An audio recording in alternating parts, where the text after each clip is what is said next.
Hey everyone, this is the second story featured on my channel by Luke Hemingway. A lot of you will likely know him as the author of the Wolf Lake National Park stories. As always, a link to his Twitter is in the description.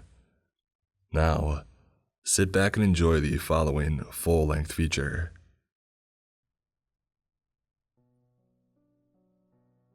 I stared vacantly, wide-eyed at nothing in particular. My ears rang. The only sound penetrating my fugue state was the sound of my thumping heart pulsating the blood around my trembling body. The droning monotones of the federal agents' voices droned in my head, like someone was screaming at me as I sank below the skin of a pool of water. "Amy, are you okay? And do you need me to call an ambulance?" Special Agent Rodriguez asked, concerned. I turned to him, trying to tune back into the land of the living. I managed to shake my head in disagreement. No, I just need a minute," I murmured. "I know this is a lot to take in, but I need you to give me the green light to get you and your children under federal witness protection. Agent Quinson to Agent Bodkins here will take you, Ashley, and Sadie to a safe house until we have him under arrest and back in prison, where he belongs." The agent's tone was sincere. "How did he escape? I thought he was in maximum security.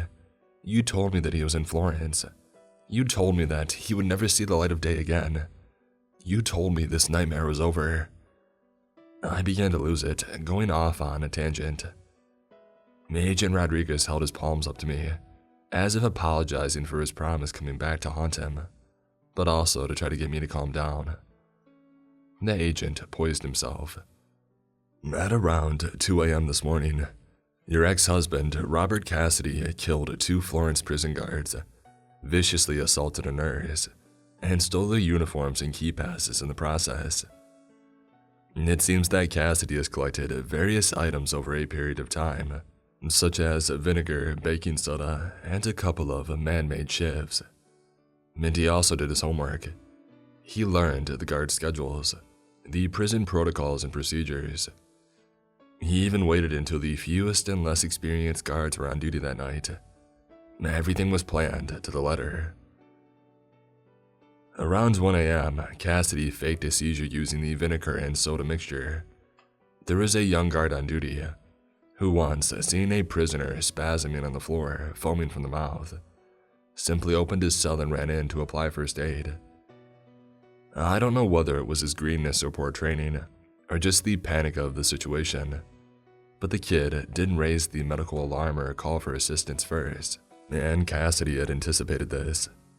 The staff found the guard under the bed sheets to create the appearance of someone sleeping, and he was wearing Cassidy's prison attire.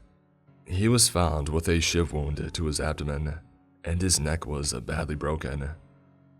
Once he had his disguise, he made his way off the wing using the key passes. Once he was getting towards the staff and visitors area of the prison, Cassidy waited in the staff bathroom. Here, he ambushed another guard. Cassidy threatened him with a shiv, ordering him to put out a message that an inmate had escaped from a wing on the opposite side of the prison. The staff member agreed to comply, but once he had sent out the message, Cassidy did him in too. Not sure if Cassidy had a grudge against this man or he was just in a frenzy from being locked up for 30 months, but they found that guard in one of the cubicles with 27 wounds to his neck and face. His left ear and right cheek were bitten off, and his skull was badly fractured. It was a mess by all accounts. Anyway, the false announcement did what Cassidy had wanted it to do. With all the commotion happening, the main body of the guards were concentrated towards the opposite side of the prison. While this was happening, Cassidy defrauded his way into the staff medical room of the prison, using his now acquired blood-soaked uniform as a way of conning the nurse to let him inside for medical care. She told us in her statement that Cassidy claimed the escaped prisoners had stabbed him, and that he needed urgent medical assistance. But the nurse obviously didn't recognize him. I mean, why would she? She said once inside, he had assaulted her. He didn't kill her, obviously, but the staff found her in bad shape. Cassidy then stole her car keys, her ID pass, and the nurse's uniform. He smashed the fire alarm glass and used her uniform and pass to make his way out of the prison with the staff who were evacuating to a place of safety. We found the nurse's car earlier this evening. It was wrecked in a ditch on Route 85. He's been in the wind for 20 hours now. He could literally be anywhere by now, but there's a huge possibility that he could be coming for you or the girls. I sighed heavily in disbelief. You told me that if I helped you, that it would be over. And now you're telling me that me and my girls have to go on the run because that animal had managed to escape the most secure prison in the US. The agent sighed in defeat. Yes, I know, Amy. Texas has the death penalty, so we thought he would have had the needle by now. But that crafty guy hid over 10 girls' bodies, traded the locations to the DA for life in prison. He was locked up in Florence for 2.5 years until last night. He's been planning his escape ever since that we had locked him up. Now he's out, and he's out for blood. So I need to know, where is Ashley right now? She's at university in Denver. She's in Colorado. The agent looked horrified. He pulled his radio for his belt and began organizing his agents outside, ordering them to get a convoy prepared to head to Denver, ASAP. I jumped up. Please, let me go with you. If Robert is still in Colorado, then Ashley is in danger. So please, send Sadie with your team and get her out of San Antonio. Get her somewhere safe. And then when I have Ashley back with me, safe in my arms, then we can meet up with Sadie at the safe house until this is over. I begged the agent. Honestly, Amy, I don't think that's wise. I think you should stay with our agents and... No, I'm not going to sit in some safe house surrounded by armed federal guards while my baby girl is out there unprotected, unaware her psychopath of a stepfather is on the loose. Take Sadie, your team can keep her safe, while me and you go and get Ashley. I bartered. Amy, I really don't think. The agent began to deny me before I cut him off. Look, I did what I did for you. Now you're going to do this for me. I demanded, and my position was final. The agent nodded in defeat. Okay, he breathed.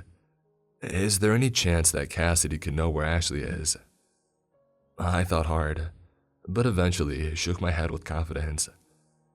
No, Ashley left for college 1 year after Robert's sentence. There's no way he should know. Good, then let's get going, the agent said, a touch of haste to his exit. I left my house and with it, my youngest daughter in the arms of 8 highly trained federal agents. Sadie being only 5 years old, she was young enough for me to have to believe that she was Ashley's full sister. I always told her that her father was the same as her older sisters. My first husband wasn't perfect, but at least he wasn't a psychopath. However, nevertheless, if Robert was going to be coming for anyone, it would be her. As I tried to call Ashley's mobile phone, unsuccessfully by the way, I laughed at the irony of the fact that when I'm with Ashley, she is constantly on her device. Yet, when I need to give her some urgent news, she is conveniently unavailable. However, I couldn't help reminisce about my life up until this point. I met Robert Cassidy when I was 35. I had recently just gotten divorced from my first husband, Ashley's father, Jeff Benning. Jeff had always been a bit of a control freak. He was very old-fashioned, expecting me to cook clean and keep my mouth shut when he was watching the game. As our relationship soared over the years, he had given me the odd smack around, picked at my aging and sagging body, as well as got drunk and slept with other women behind my back. We divorced 6 years ago, after I finally got up the courage and strength to walk away from him. Ashley was only 11 years when me and Jeff went our separate ways. He tried to manipulate her into going with him. Ashley was very much a daddy's girl. He was quite successful in turning her against me. Thankfully, I was able to obtain proof of his violent, drunk behavior, as well as evidence of his infidelity. I took him for full custody of our child and half of his financials during the proceedings. I used the money to get away from Phoenix and set up a new life in San Antonio. After just a few months of sulking and feeling sorry for myself and my new single life, I decided it was time to get my glad rags on and get back on the dating scene. I had seen a poster advertising a single speed dating evening at a local bar. I thought, what the heck of it, and that night I got dressed up, put makeup on for the first time in 3 years, and made myself presentable for the bachelors of South Texas.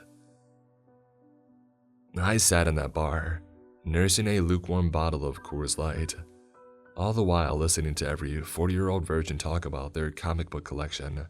Every mama's boy spending more time on the phone telling me how there's room in his mother's basement for the both of us. Every self-obsessed attention seeker who only wants to talk about themselves, and the painfully obvious lies about their lives. But it didn't matter, because when I did manage to come across a man who actually bordered on normal, no matter how interested they seemed, once I told them about how I was a single mother with a preteen, I had lost them. I was just about to give up on the night when, all of a sudden, my final speed date of the evening had dropped himself on the seat opposite me. He was the most gorgeous thing I had ever seen. His perfectly formed face, his square jawline which was cleanly shaved, yet took nothing away from his masculine appearance. His jet black hair was gelled in traditional 1960s slick-back hairstyle. He had a highly athletic build. I imagined that he was a swimmer or a boxer in his spare time. He wore this muscle-fitted black shirt as well, as he wore his aura of self-assurance. His musky scent had my knees trembling. I didn't stand a chance. I guess the saying is true. If something seems too good to be true, then it probably is. I sometimes chuckle at how true that statement applied to Robert Cassidy. My relationship blossomed almost immediately. He was everything I needed at that point in my life. He was kind, charming, and passionate. He told me that I was beautiful and sexy. He told me that my ex-husband was an idiot for not appreciating what he had. He made me feel like I was 19 again. I don't know whether it was the fact that I was vulnerable, naive, stupid, or a combination of all three, but he was living with me and Ashley in a matter of weeks. He gave me some sob story about how he had just moved to San Antonio after his own messy divorce. His ex-wife had taken him for everything, so he didn't have a fixed address and he was in between motels. Robert was extremely vague about his past and his previous marriage. I never questioned it. I was simply too giddy that a handsome and charming man wanted me. Within 6 months, I fell pregnant to him with Sadie. This was when the alarm bells began to ring. He refused to undertake anything that involved his background being examined or his picture being taken for his social media. I told myself that he was really just looking for a fresh start, as I could understand that. However, as I lay at home getting bigger and bigger, was Robert tending to my every need? Was he telling me that no matter how much my body was changing, he would always love me? Well, no and no. In fact, his time spent with me became very sparing. When I was around 7 months pregnant with Sadie, Robert claimed that he was going to finally get a job in order to help with the financial strain that the baby would put on us. I used my divorce settlement to buy him a car so that he could take up couriering work. I thought he was finally trying to pitch in, after me supporting him for the past year. However, this was just another one of his lies. He would be gone for days, even weeks at a time. He would come back after such periods of time with a bit of money in his pocket and a smile on his face. The money rarely found my hand or one of our bills. He would invest in new clothes, fresh jewelry, or something else that he refused to disclose. It got to a point in our relationship where asking too many questions made Robert's superficial mask of charm and sanity slip. Just for a split second, he showed me the monster that lay underneath.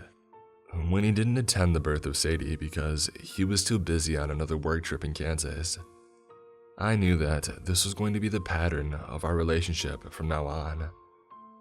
Unexplained absences, missing backstory, brief displays of vile hate and anger at being dared to be questioned by a pathetic little person such as myself. It wasn't all that bad though. Robert gave me the odd glimpses of the early days, just enough so I wouldn't think this horrible version of him wasn't permanent. In retrospect, it was just his way of keeping me around. Plus, when Jeff eventually moved to Texas, mainly to keep tabs on me and the girls, he would come around, mainly demanding to see Ashley. He would speak down to me, at which point Robert would step in. He could crush Jeff like an ant with a simple, icy glare. Jeff would never say it out loud, but Robert scared the crap out of him. I'm not ashamed to say that I got some pleasure out of that at the time, but it did make one thing abundantly clear. Jeff, despite being a bully, an abuser, and just a full-on dick, even he could see that Robert Cassidy was pure evil. Me and Agent Rodriguez climbed into a blacked-out SUV along with 2 other agents and took off towards Denver. I sat in the back of the vehicle, desperately trying to contact Ashley. I assumed that she must have left her phone in her dorm room while her college buddies went to a bar. I hoped that was the case anyway, but to be perfectly honest, she rarely had time for me. As the car tore towards the New Mexico border, Agent Rodriguez's phone began to shine to life. The agent answered, putting the call on speaker. The voice was that of a detective from the Dallas Police Department. Agent Rodriguez, it's Detective Dan Hepworth here, Dallas PD. I think you will have dealt with one of my colleagues, Detective Earnshaw. Yeah, that's right. Where is he? The agent asked, slightly confused. Oh, they have been reassigned, so I've taken over this caseload. You asked me to send an officer to Jeff Benning's home in order to keep a check on him. The detective explained with fluency. Yes, I did. Have you managed to get someone out there? The agent asked. Yeah, I did. I'm sorry, agent, but he's dead, the detective said bluntly. The agent winced. What happened? He asked, sounding tentative, a little on edge about the potential response. Well, I don't know how to say this, but, well, the officer I sent just radioed in. He said that he thought he saw someone lurking around the back of the property on his arrival, so he went to investigate.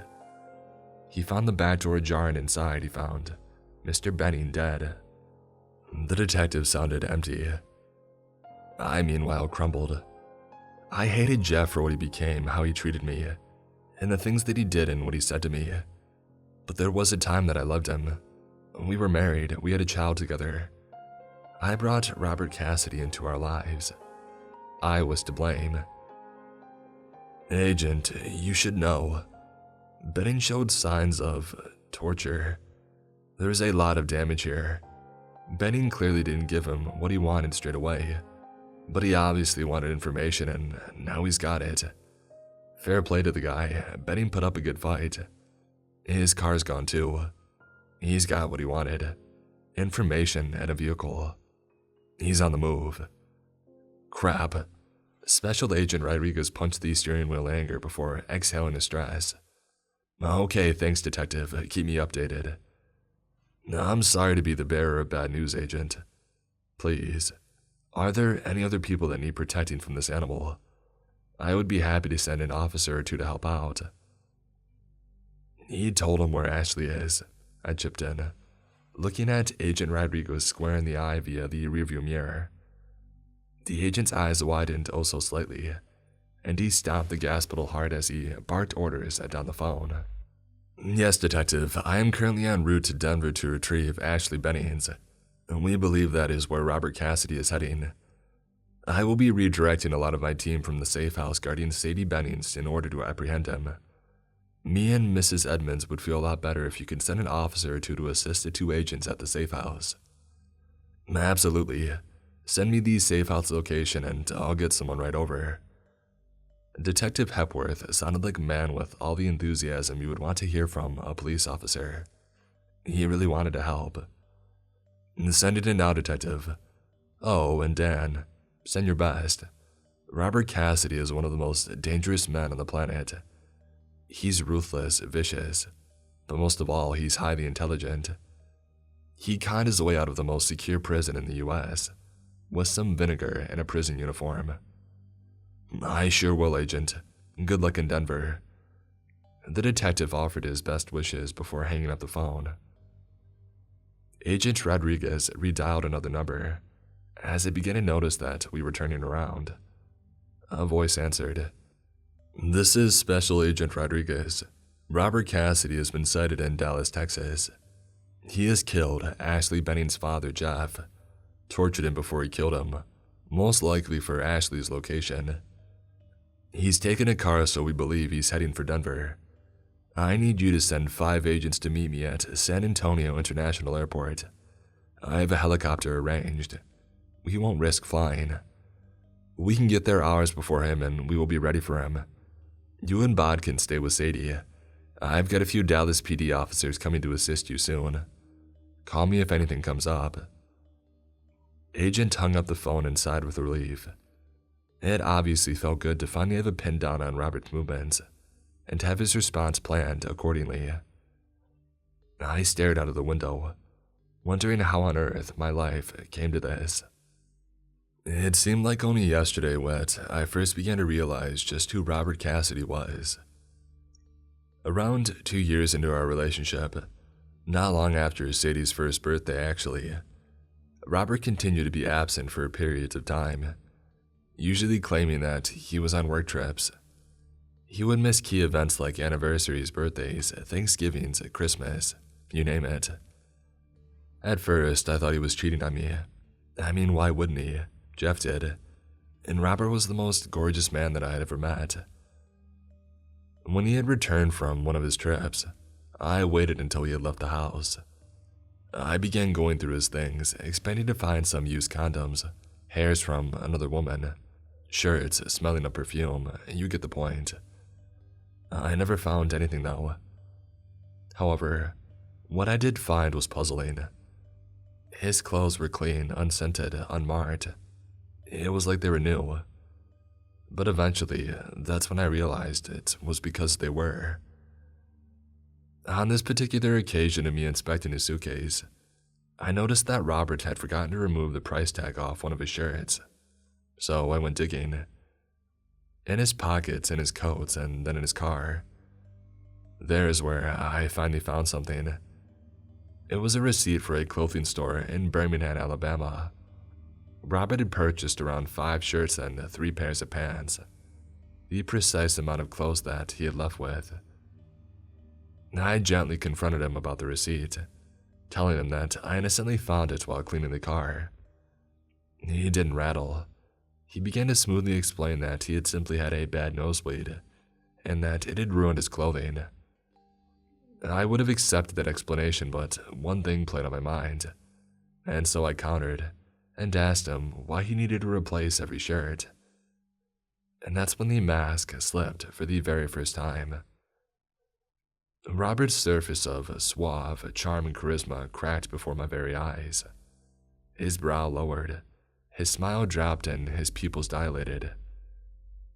"Have you been looking through my things, Amy?" His menacing tone paralyzed me. He started to advance on me, backing me right up against the bedroom wall. His eyes bored holes in my soul. He grabbed my wrist and squeezed hard. It began to hurt as the blood started to cut off from my hand and it began to throb. It was as if he was trying to detect any lies by feeling my pulse. I quivered. "No, I'm sorry, Robert. I'm sorry I wasn't snooping, I promise. Please, you're hurting me." I begged him to stop. I could see by Robert's face that he had enjoyed my fear. It pleased him, it excited him. "No, you were questioning me. You were calling me a liar." There was a venom behind his restraint. "No, I promise I wasn't. I was just trying to do something nice. Tidy the car for you. Put your things away. I was just being a good wife. Please stop." He eventually let go. I dropped to my knees and cradled my swollen hand. I looked up at Robert as he stood over me, looking down at his pathetic wife. I waited for him to strike me, as I cowered, but instead, his menacing, emotionless glare transformed back to the superficial, charming smile that my friends and family had come to know and love. I appreciate the gesture, but there was no need, my love. In fact, I have another bit of work, you see, all the way in Atlanta. So I'm gonna head out, maybe hit the casino. Meanwhile, you're going to put all those clothes back in that case and have it packed and ready for me when I get back. You understand? I nodded, tears bursting through my clenched eyelids. Robert's fake smile made my blood turn cold, as I imagined the monster underneath. And then, just like that, he was gone, leaving me wondering who or what Robert Cassidy really was.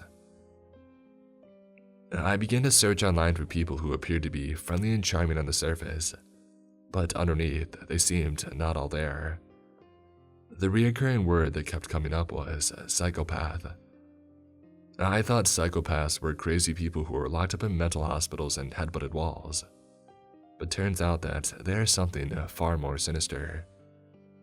They are wolves dressed as a sheep.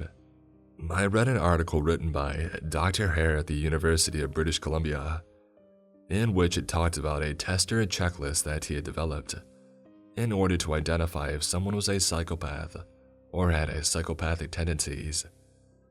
I went down the list and assessed Robert's behavior. Superficial charm, check. Inflated sense of self-worth, check. Pathological lies, check. When I told him to get a job that didn't involve so much traveling, he would say that I was controlling him, making him give up a job that made him happy. He made me feel like I was the controlling burden. Manipulative behavior, check. On one of the rare occasions that Robert was home, which were very rare I might add, the one incident that really sticks in my mind was when we were sat in the living room watching a news report about a couple who were attempting to raise money for a terminally ill child in order to give him a trip to Disneyland. I felt heartbroken watching this mother just wanting enough money to take her dying baby boy on one last family vacation before she lost him forever. But Robert sat watching the people, totally emotionless. The only time he spoke was when he accused the couple of fake crying on TV, simply because they wanted a free holiday. He then added that it was pointless giving money to someone who would be dead soon. His lack of compassion chilled me. The fact that I had just given birth to this man's child. He had a baby just like these people, and yet he didn't see the point of giving just a few dollars to a couple of complete strangers, so they could give their little boy one last shred of happiness before he passed away. Lack of empathy, check. Robert Cassidy, my husband, was a psychopath. I read that psychopaths make up 1% of the population. Interestingly, most of them actually live normal lives. And don't get me wrong, they're pretty much dicks, thieves, conmen, womanizers, but most of them aren't violent. They never physically hurt anyone. At this point, I honestly convinced myself that Robert was in that category. That was until 2 weeks later, when the news report aired covering the brutal assault of Violet Walsh. Violet Walsh was a 20-year-old student who went missing in Montgomery, Alabama. Her body was found 3 days after her disappearance in Oak Mountain State Park, just outside of Birmingham. She was last seen leaving her college dorm around 9 p.m. She told her roommate that she was going to see her boyfriend and informed her that she would be back in the morning. Violet never returned home that morning, causing her roommate to become concerned.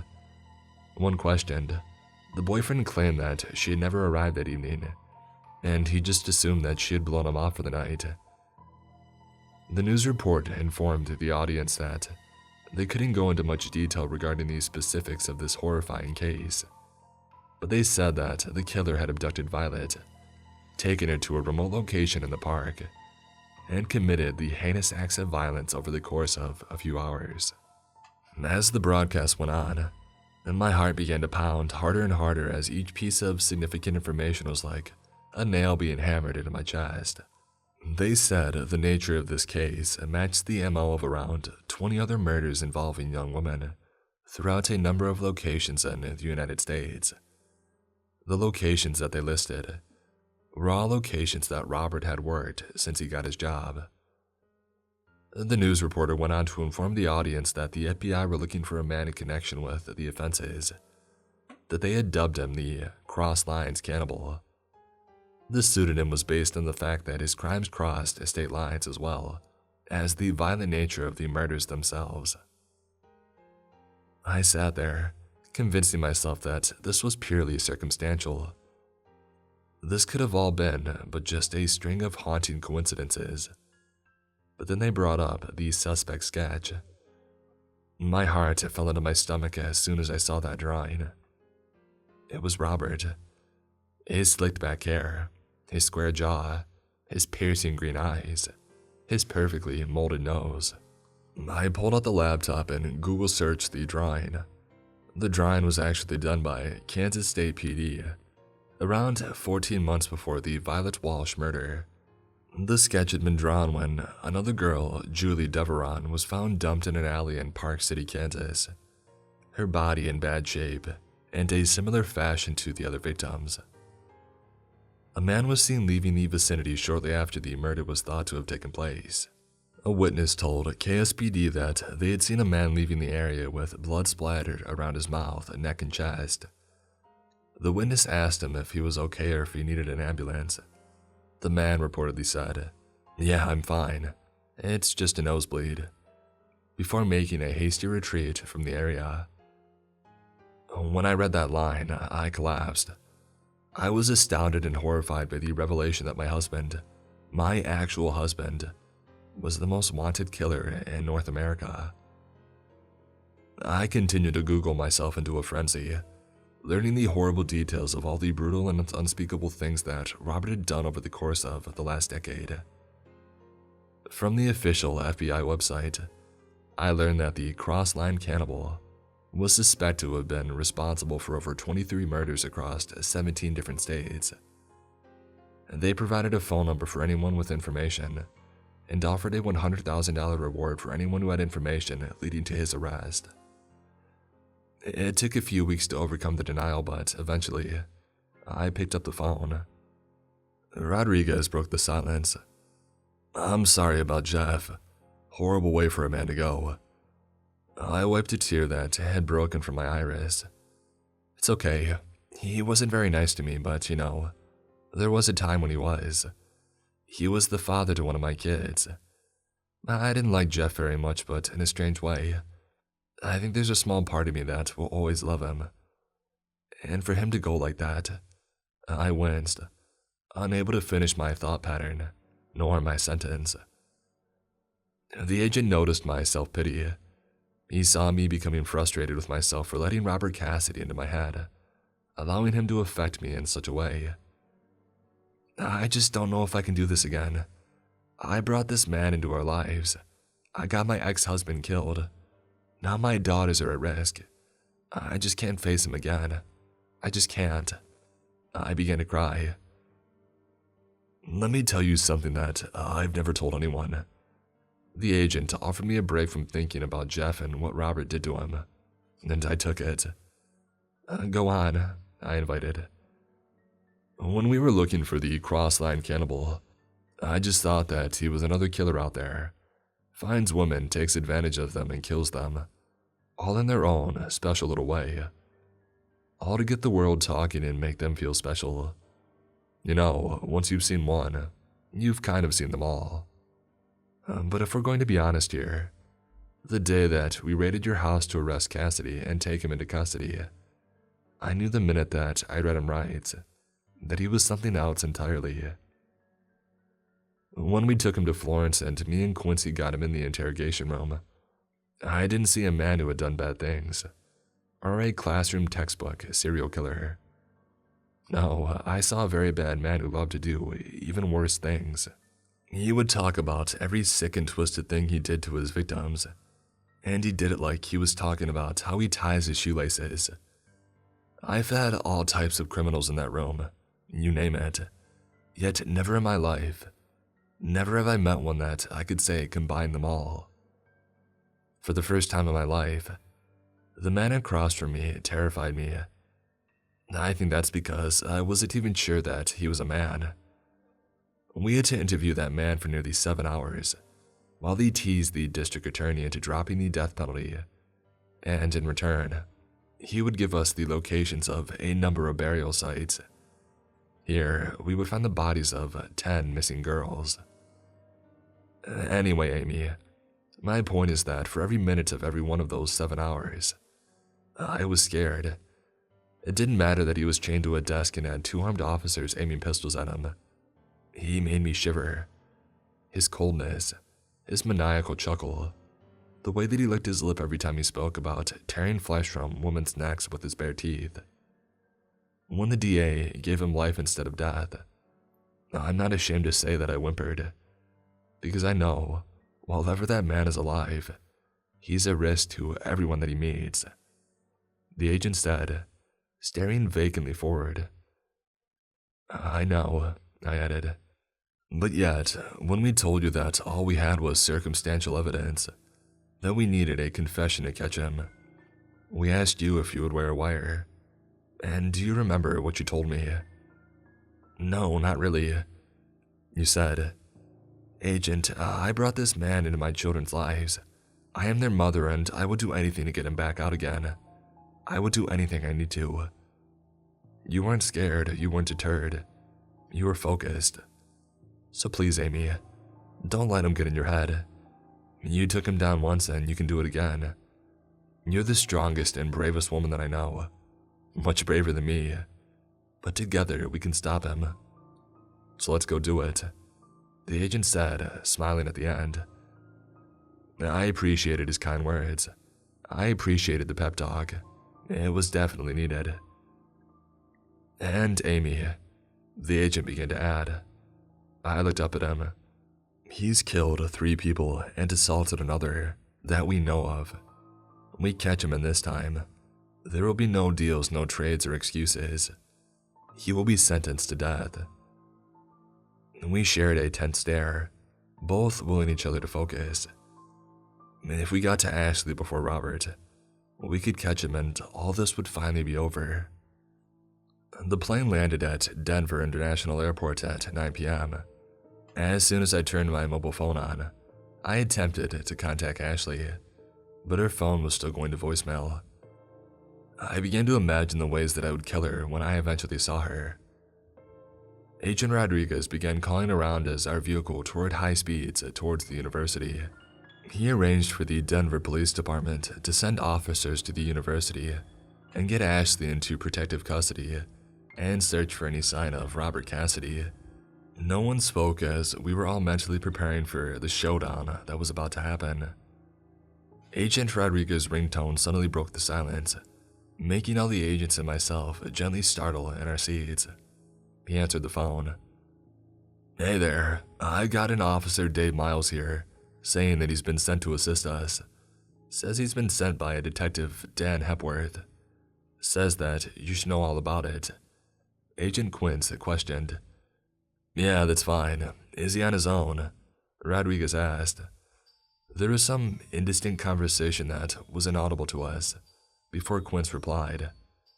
Yeah, just him. Says Hepworth is sending some more though, and that they're on their way. Okay, that's fine. Just make sure you check IDs upon entry and stay vigilant. We'll be in touch once we are set up at the university. Rodriguez instructed before saying his official goodbyes and hanging up. I asked for assistance in guarding a defenseless child from the most horrible killer since John Gacy, and what do? They send one officer. One. The agent shook his head in disgust. Budgets must be stretched again, I assume, he quipped. The other agents chuckled in agreement. How much longer until we're at the university? I asked. Rodriguez checked the satellite navigation. 15 minutes, don't worry, Amy. I just got word that the police are at the campus right now. They have set up checkpoints at the campus. clocking everyone who enters and exits the site. The other officers are looking for Ashley as we speak. There's no way that he's got there before us, unless he's driving the Millennium Falcon. Then we've got at least 2 hours on him. Best get your foot down then, I instructed, not in the mood for jokes. We pulled up at the university campus at 9:35 p.m., where we were greeted by a large collection of Denver police. There must have been over 30 officers swarming the campus. Some were checking in vehicles and students as they passed through the checkpoints, while others were patrolling and interviewing with people passing by. We got out of the vehicle and headed over to what I assumed was the commanding officer. Agent Rodriguez approached him. "Are you in charge?" he said, as he held out his badge. "Yeah, welcome, Special Agent. Lieutenant Stanley Watkins, Denver PD. We spoke on the phone," he replied. "Of course, well, I gotta say I'm really impressed by your precinct's response. Other departments' response to this has been a little lackluster. I asked for some Dallas officers to attend an at-risk person at their home, and they sent one guy and he got there late. I asked for some more officers to assist my agents at a safe house in Fort Worth, and again, they only sent one. Can't get the staff some days, can you? It's disgraceful, truly." I followed the two men as they made their way into the building. They continued conversing. "Any sights of either Ashley or Cassidy?" the agent asked. "Negative on both fronts. No sign of Mr. Cassidy. In regards to the girl, her room is empty. No sign of Miss Benning or her roommate. We're going around the whole campus and asking for any witnesses who know of their whereabouts," the officer answered. "Well, what does that mean? Was there any sign of a break-in or a struggle? Where's my baby girl?" I intervened, slightly losing it. My outburst, combined with the agent and the officer both trying to settle me, was interrupted by a mouthy and dinky young woman with jet black hair and soft gothic makeup. She was marching towards us, stomping her feet, shouting the odds. "Oi, why's the 5-0 doing trash in my room? I ain't done nothing." She really was fuming. "You're Ashley Benning's roommate?" the agent asked. "Yo, this is about Ashley. What she done now? I'll kill her. My things are everywhere," she roared at the agent. "She's not done anything. There's someone dangerous on the loose that may not only have Ashley's location, but also a reason to harm her. Do you know where she is? It's really important that we get her into protection," the lieutenant informed her. "Where's my daughter? You must know where she is. She isn't answering her phone." The girl looked at me and her anger washed away once she saw my expression and realized the gravity of the situation. "She went on a date, told me to not wait up," she said with a reserved tone. "With who?" I asked with my heart in my mouth. "I don't know. She was talking to him on Tinder today. He invited her to meet tonight. She said his name was Roman. That's all I know. Is she in danger?" She began to sound as worried as I did. We all looked at each other. "I think so," the agent responded honestly. We ran as fast as we could back to the SUV. The lieutenant agreed that he would get their department to gain access to Ashley's cell records and try to find the last number that she had called. As soon as he had a location, he would be in touch. We hopped in the vehicle and began to make our way to the Beltway, ready to head in any direction that we needed. The call came through quicker than I had expected. Agent Rodriguez's phone once again lit up and jingled, and the agent hit the green button with haste. "Yes, Lieutenant. What do you have for us?" "The call's from a burner. It's unregistered. We don't know who it belongs to, but the cell phone is still turned on. And the last tower that we got a signal off of was at 70th Avenue, Adams City. And before that, it pinged off a tower near Sand Creek Landfill." The lieutenant went quiet as he assessed his knowledge of the city of Denver. "It looks like he's potentially heading to the Rocky Mountain Refuge Park." The lieutenant's tone didn't sound like he was guessing. He sounded confident, but trailed off as he realized the gravity of his words. Ever since he was seen that night in Park City, every Cassidy victim was found in a remote woodland area. The agents tried their best to not look me in the eye as I winced to my seat, wondering what horrific state we may find Ashley in if we don't get there fast enough. A convoy consisting of the FBI's SUV sandwiched by 2 Denver PD cars hit the blue lights and tore down the 25 at breakneck speed. I could see the agents checking and loading their weapons. I had no weapon. I had no lieutenants to liaise with. I was simply alone. Alone with my thoughts and my doubts. As we pulled up at the parking lot of 96th Avenue, the convoy swarmed into the park, looking for any sign of Robert or Ashley. Immediately, we noticed a single vehicle on the lot. The feds and the cops made their way over, guns drawn. The vehicle was gently tilting and rocking. Someone was inside. "This is the FBI. If anyone is there, please make it known as we are armed," Rodriguez warned. The vehicle began to move more vigorously now. We all approached cautiously. One of the officers carefully made his way around the side of the vehicle, again, weapon at the ready. He looked through the window. My heart was in my mouth. "Get off the girl." The officer saw something that alarmed him.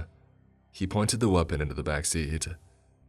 I, along with the agents and other officers, ran over to assist.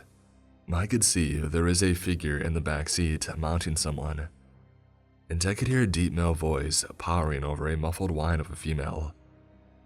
"Get out of the vehicle with your hands up," another officer ordered. The rocking of the vehicle continued and 2 voices began to get louder. Enough was enough. With 2 federal agents covering them with weapons up, one of the officers ripped open the car door and pulled the man by the scruff of his collar backwards, out of the car and onto the dirt. The man, who was exposing himself, scuttled on the ground, desperately trying to get to his feet with his trousers around his knees. As he finally got to his feet, dressed himself and looked up, he found that he had around 7 pistols aimed at him. "On your knees, now, now!" One of the officers kicked the back of his knees, causing his legs to fold and therefore complying with the order. He looked around, embarrassed, shocked, and scared. He was also young, blonde, and pale. It wasn't Robert. "Hey, what the heck is going on?" A half-dressed tart came stumbling out of the car, realigning her skirt. "Get off him," she added. "Ashley," I snapped sharply. That tart was my daughter. "God, Mom, what are you doing here?" she asked, mortified. Despite my anger at her behavior, I ran to her and hugged her. I had tears in my eyes. I was just happy to see that she was okay. "Mom, what on earth are you doing here? What's going on? Why are you with the FBI?" Ashley didn't know which question to ask first. I closed my eyes for a second as I gulped, before staring her dead in the eye. "It's Robert," I said.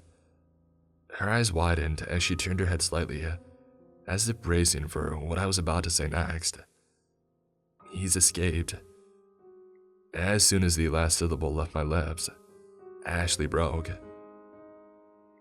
After 15 minutes consisting of calming Ashley down and introducing me to her friend, Roman Manning, and the police releasing him from gunpoint, Roman left in his car, and Ashley jumped in the back of the SUV with me and Agent Rodriguez.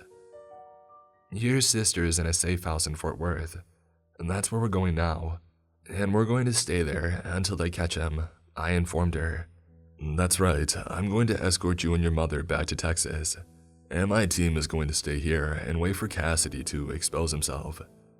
We strongly believe that he is here." The agent informed Ashley as he started the car and pulled onto the highway. "Okay, I don't understand though. Why would you think that he would come for me? He wouldn't know that I was in Denver." Her question caught me off guard. I wasn't ready to give her the answer, and she sensed it. Me and the agent shared a concerned look. He nodded to me as if to tell me honesty was the best policy. Ashley sensed it too. "Mom, what's happened?" she asked, concerned. What followed was the hardest conversation I have ever had to have. The sound of my little girl's wail that rang throughout the Denver night sky will haunt my mind forever. I didn't go into detail about the horrible things Robert did to Jeff.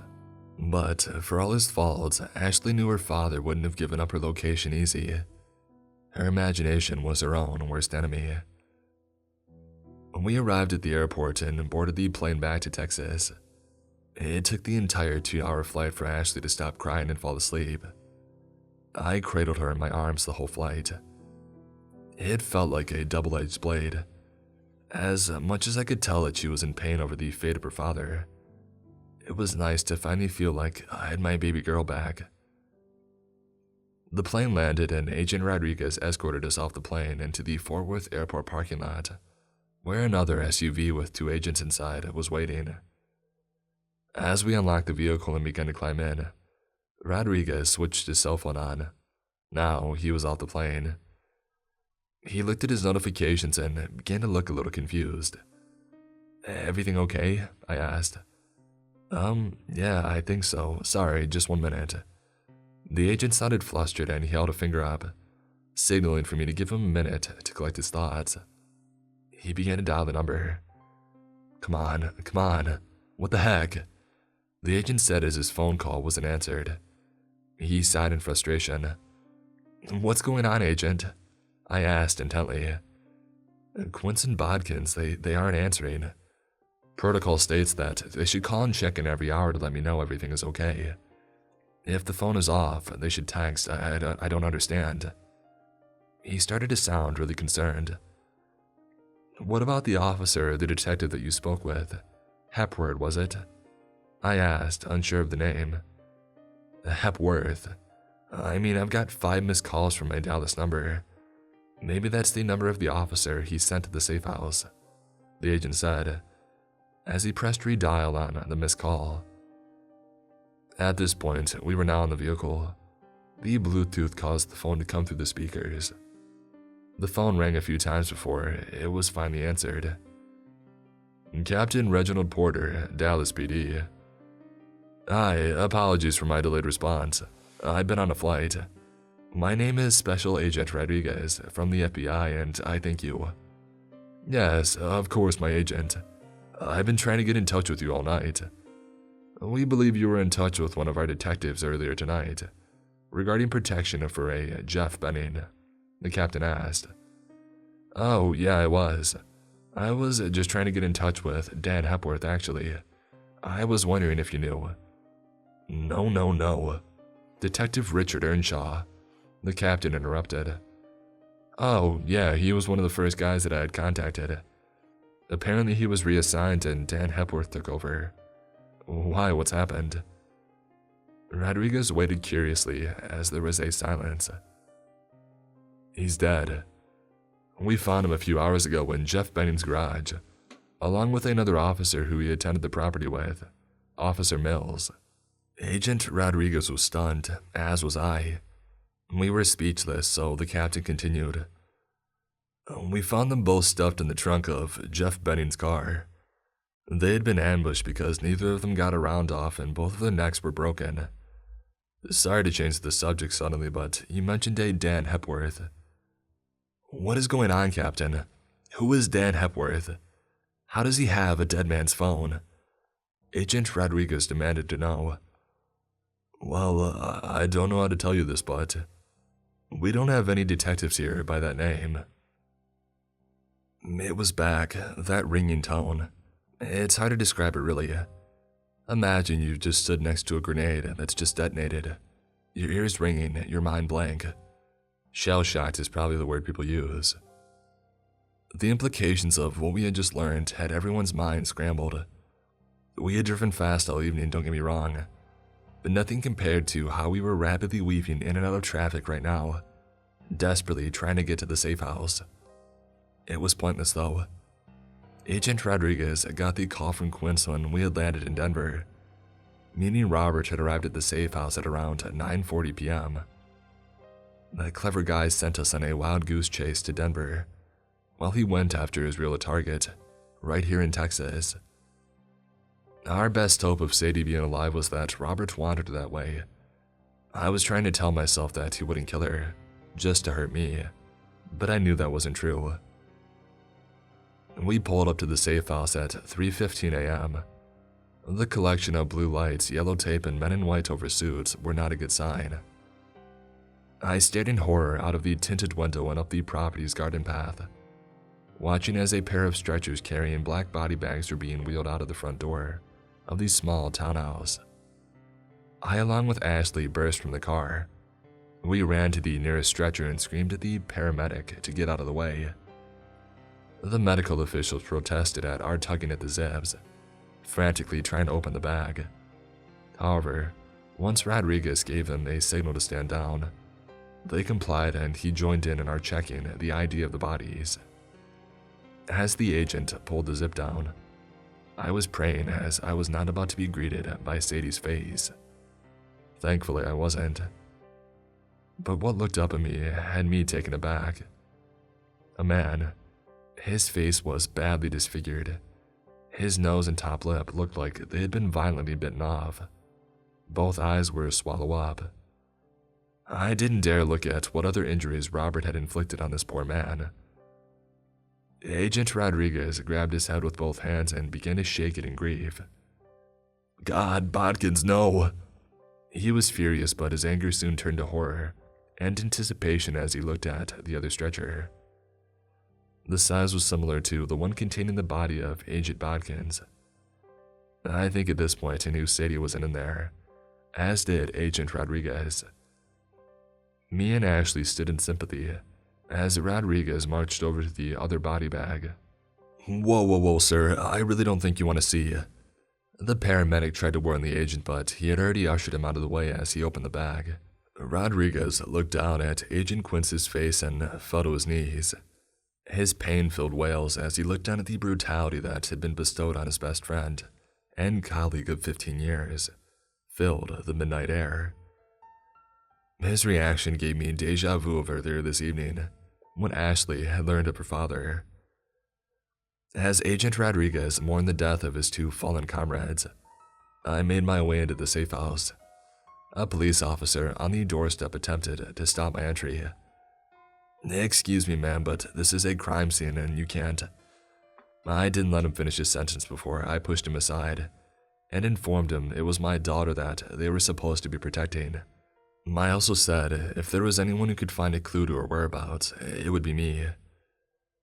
"I'm so sorry, man. I didn't realize who you were," he said sincerely as he leaned in close.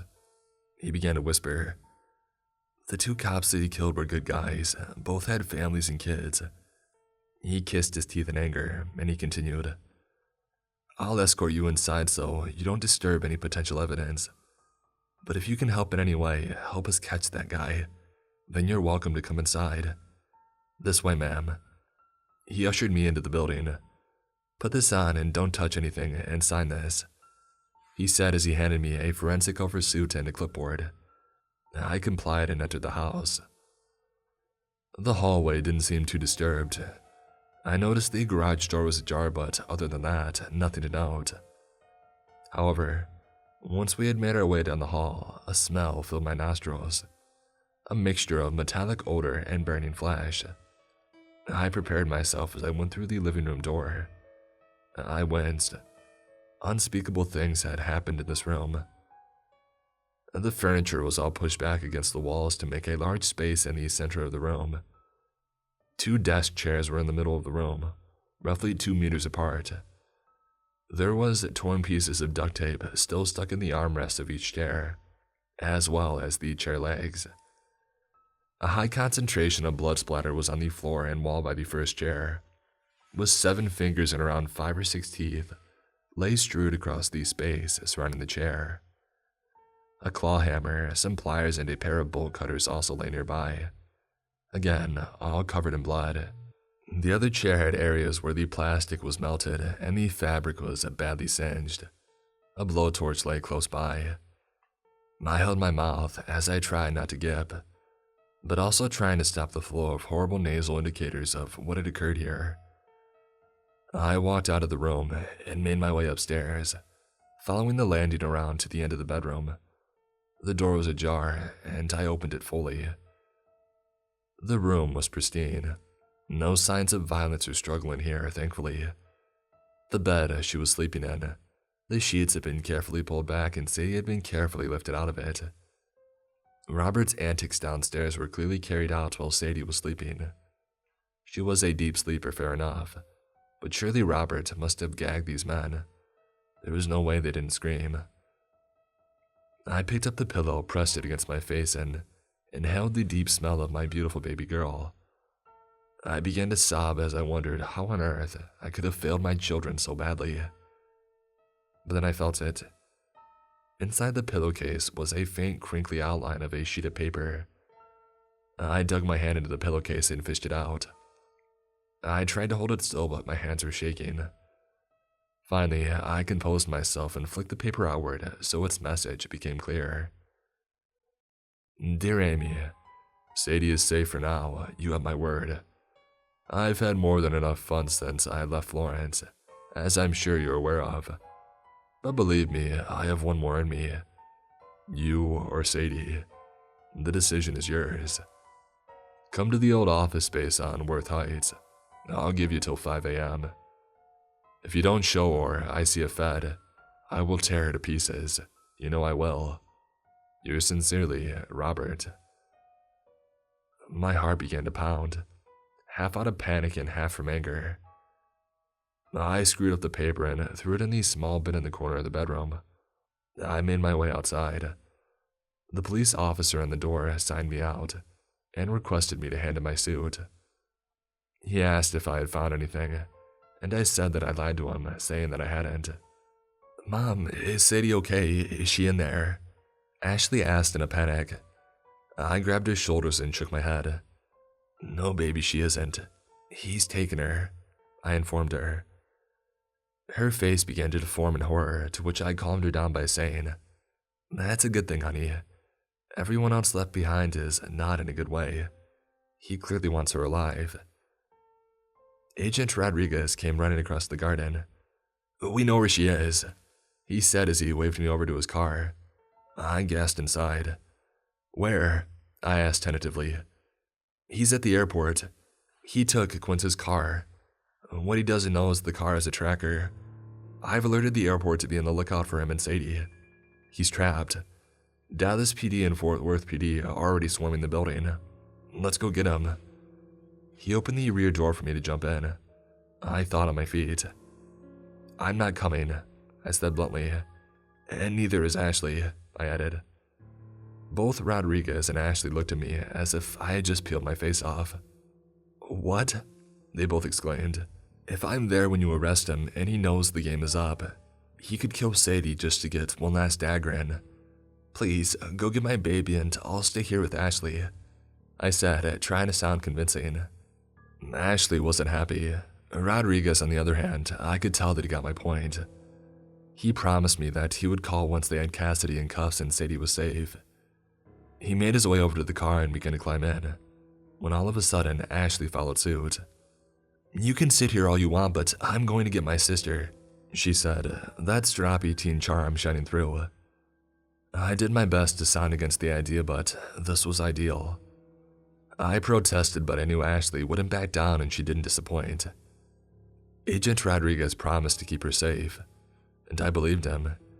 Even if I didn't know he wasn't going to arrest Cassidy, I would believe him.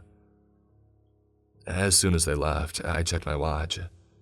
4:38 a.m. I quickly went over to the cop on the door who signed me in earlier.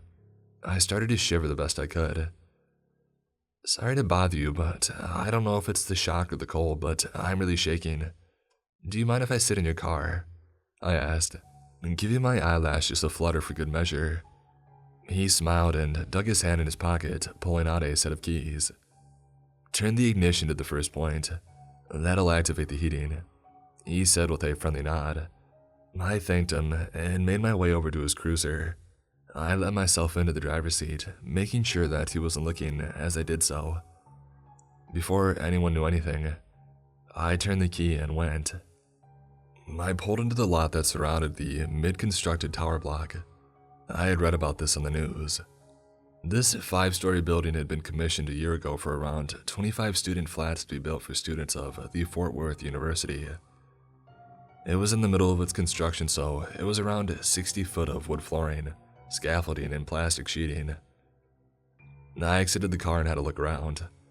I saw a pair of tire marks leading to a space in front of the main entrance, but no other vehicle was in sight. I assumed Robert drove to the airport and got a taxi from there to here, knowing full well that the vehicle had a tracker. I don't doubt the two agents told him everything he needed to know with the things that he did to them. I made my way up the tower block. Each floor was based with a thick sheeting of plywood, sitting on the steel frame of the building. There was a small hatch with ladders in the center of each floor, which permitted users to climb the tower. I began to climb to carefully make my way up each set. As I got to the foot of the final ladder, I heard a small child whimper. A deep, asserted voice followed, telling the child, "Shh, I think your mommy is here now." My adrenaline was at its peak as it pumped through my body. Had it been any other situation, I would have fled for my life. However, he had my child, so I climbed to fight. I peeked my head up through the hatch. I scanned the area. "Mommy!" A soft voice cried from the far corner of the building. I immediately looked over. There she was, my baby girl, safe and sound. But there, restraining her, blade to her neck, was Robert. I assured Sadie that it would be okay, and I let her know that Mommy was here to save her. "Well, reunited at last, baby girl," Robert said in his usual charming voice. "I hope you appreciate the amount of people I had to kill to arrange this little rendezvous. I hope you realize how much I love you, Amy." He actually sounded believable. "You're a monster. You don't know what love is. Now let my baby girl go." I tried to be assertive. "No, I loved you, Amy. I mean, look at you and look at me. You were beat up or the wrong side of 35, saggy and lumpy in all the wrong places. I could have any woman that I wanted, but I chose you. That's love, Amy, and you betrayed me." His mask was off now. His darkness exuded towards me. "You killed all those girls. And yet, I didn't kill you. Despite you always snooping in my things and spying on me like the paranoid freak you are. How can you say I don't love you?"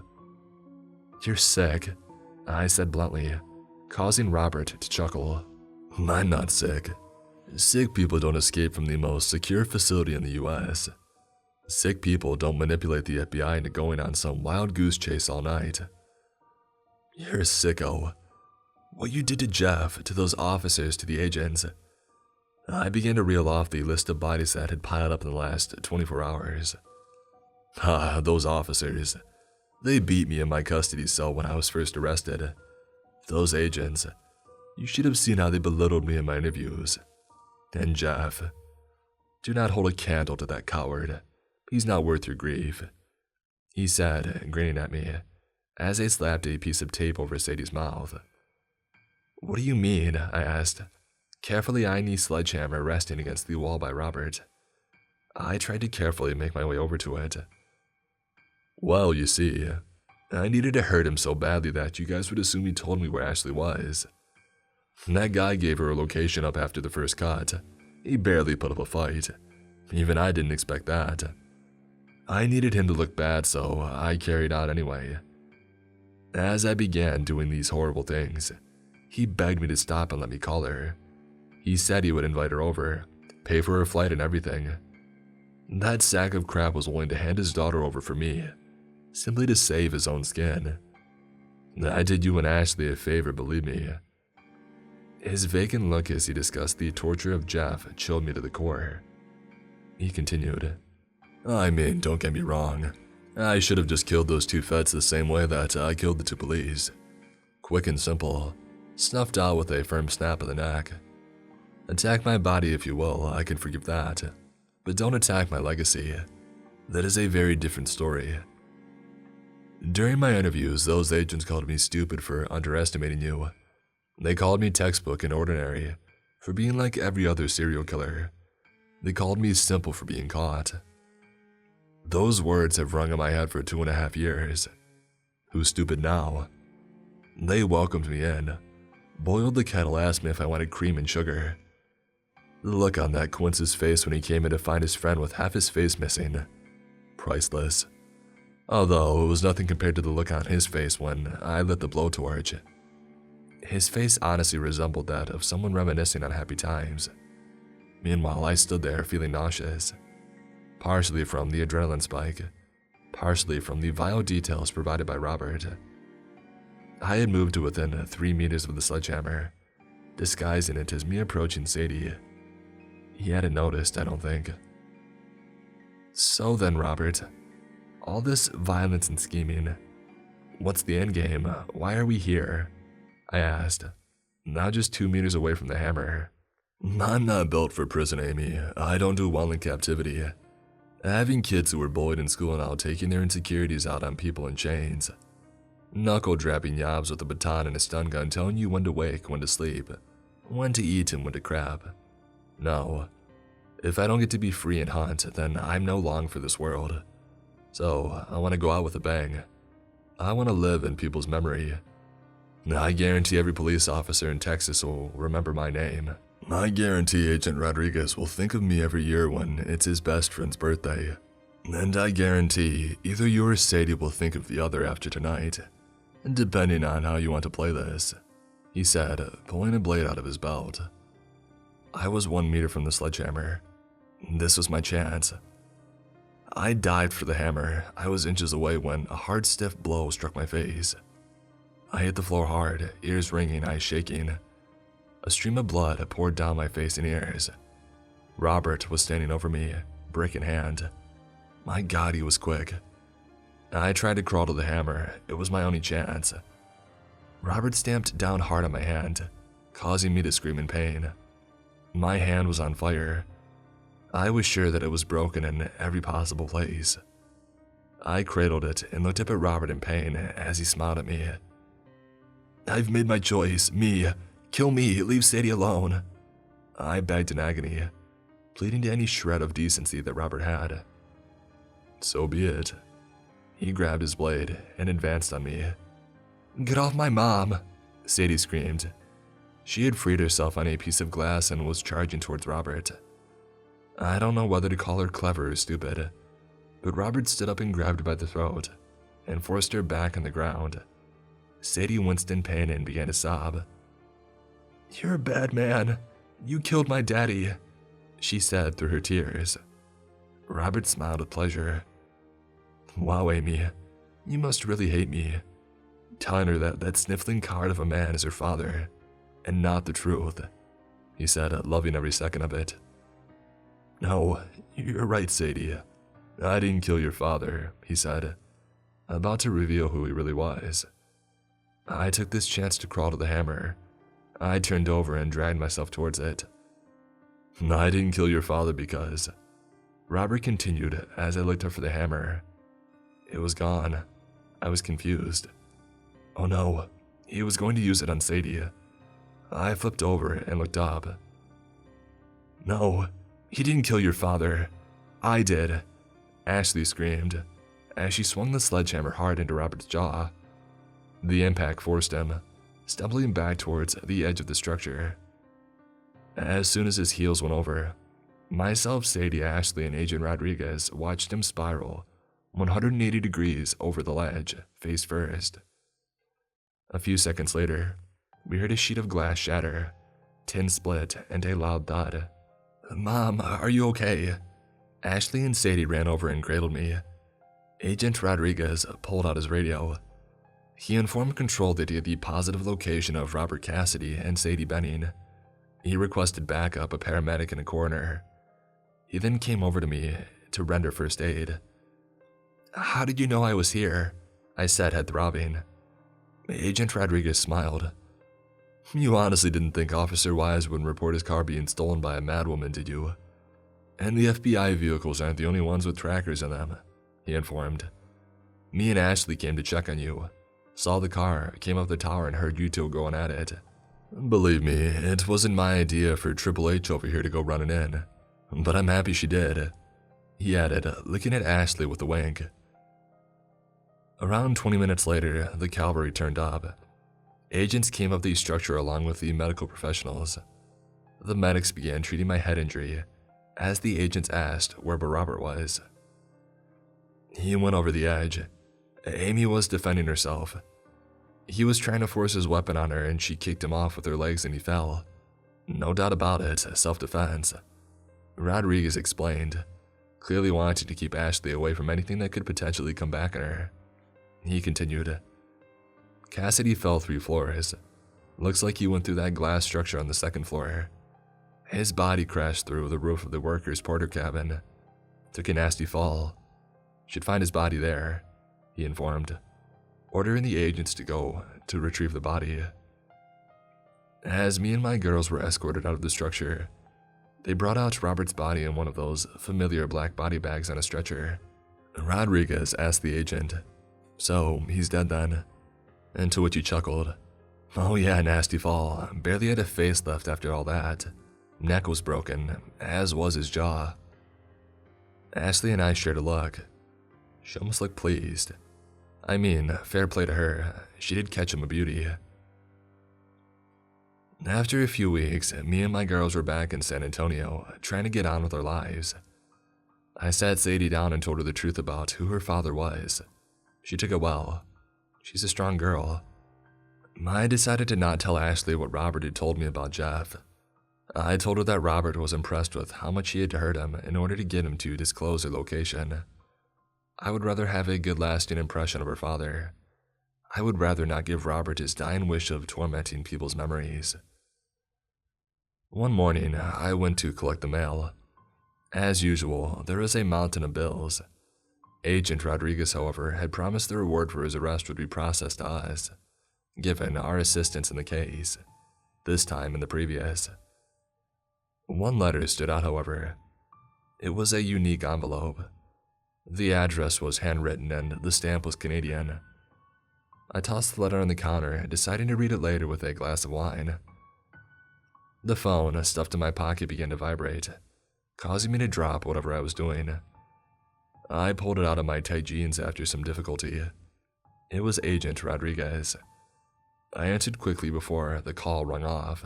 Well, hello there, Supervisory Special Agent Rodriguez, I said, emphasizing Rodriguez's new title. He had been given a well-deserved promotion after recent events. Amy, where are you? Where are the girls? He sounded panicked. I wasn't prepared for this. They're at school and I'm at home. Why, what's going on? My voice was rushed and trembling. The morning after Cassidy's death, a local taxi firm reported one of their drivers missing. They said that he never returned to base that morning. Fort Worth PD finally got around to investigating it. They found his car, abandoned on some rail tracks near where Cassidy fell. They tracked the vehicle's movements using the GPS. The last journey was from Dallas-Fort Worth International Airport, heading to the Worth Heights Office Park. That's how Robert got there after dumping Quince's car. We decided to carry out a forensic search of the taxi driver's car. We had harvested plenty of DNA, which is likely to be the driver of the vehicle. We compared that to the body found in the porter cabin after Cassidy's fall. It's a match, he said as I faded out. There it was again. The deaf tone of my ears, the blood pumping far too hard. I was drowning once again. I could hear Rodriguez in the background shouting through the phone, but I wasn't registering with me. Faintly, I could hear, Amy, are you okay? I am sending a car for you and the girls. Stay on the phone. I dropped the phone and the panic again set in. I stumbled over to the counter. I placed both hands on it to get my balance and prevent myself from falling to the ground. I looked down at the tile surface and the out-of-place letter stared right back up at me. I composed myself and began tearing at the envelope and pulled out a single sheet of A4 paper. It read, Dear Amy, I guess this letter won't come as a shock as I assume by now. You're aware the man who they carried out of the cabin wasn't me. He was a nice fella. I didn't want to tear his face off, honestly, but I needed a backup. Tell Ashley that she has quite the swing on her. Kudos. I have no current plans to come for you, and I can assure you of that. You have my word. I'm having far too much fun here in the Great White North. However, there will be a time my plans change. But until then, I wish you the best. Thinking of you always. Yours truly, Robert.